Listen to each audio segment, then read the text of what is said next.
कणासरे विपद संकेत उपरे प्रभावित होउछि दया नदी। दोकंदा गाँव में लोके राति शोइथिबा बेले घरे पशिछि बन्या पानी।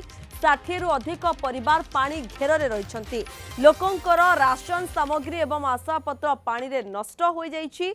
खाइबा एवं पानीय जल पाई लोके हंतसंत होउछन्ति। एपर्यंत कौनसी प्रशासनिक अधिकारी एठारे बन्या पीड़ितों पाखे पहुंची नथिबारु असंतोष बढ़िबारे लागिछि। सुखिला खाद्य जोगाई देबाकू लोके दाबी करिसेंति। दोकंदा गाँ रास्तार अंटाए उच्चर पानी सो चलिछि। तरपड़ा बालीपाटना बड़ासरे मध्य बन्या अनेक क्षति घटाई। सुजित त्रिपाठी रोचंती अधिक सूचना देवाई ए संपर्क में। सुजित कौन स्थिति देखुंत आप बर्तमान क्योंठी रही सेठी हाल किभली देखुंत? देखो जदि कहवा कणास अंचल जो भाव में पानी हु हु बढ़ी चली लोक भयभीत अवस्था अच्छा।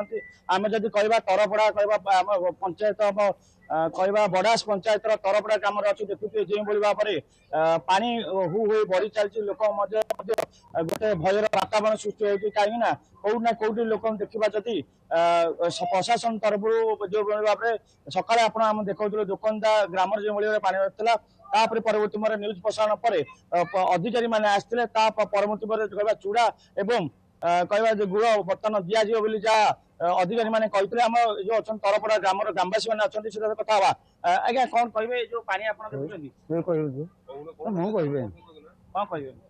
कौन कह आमर जो कणास ब्लॉक देखो जो बड़ास पंचायत अच्छे बड़ास पंचायत आमर बड़ास ग्रामवासी और सब पानी घेर अच्छा। तलपड़ा बड़ास एवं बदनाथ पाटणा ये सब पानी घेर फसल चाषी भाई मैंने जो भाई फसल करते धान एवं पनीपरिया चाष सेगुड़िक सब नष्ट हो जाइए। से बहुत घरे भी एमती विभिन्न प्रकार रोषे पत्र भी होनी केते लोक जो मानकर सुविधा अच्छी से चली जाऊँच जो मानकर ना से तो फिर किसी सरकार तो आर्थिक अवस्था किसी चाहूँगी हेले जदि सरकार ये स्थिति किसी सरकार किसी उपशम करुवे करते और सेटा चाषी भाई मान भल हाँ। देखो सरकार को बहुत ही अनुरोध जे चाषी भाई मान देखो आम गाँ गंडार केते पानी लोक मैंने यातायात रहिबा एवं खाइबा ये सब सुविधा नहीं।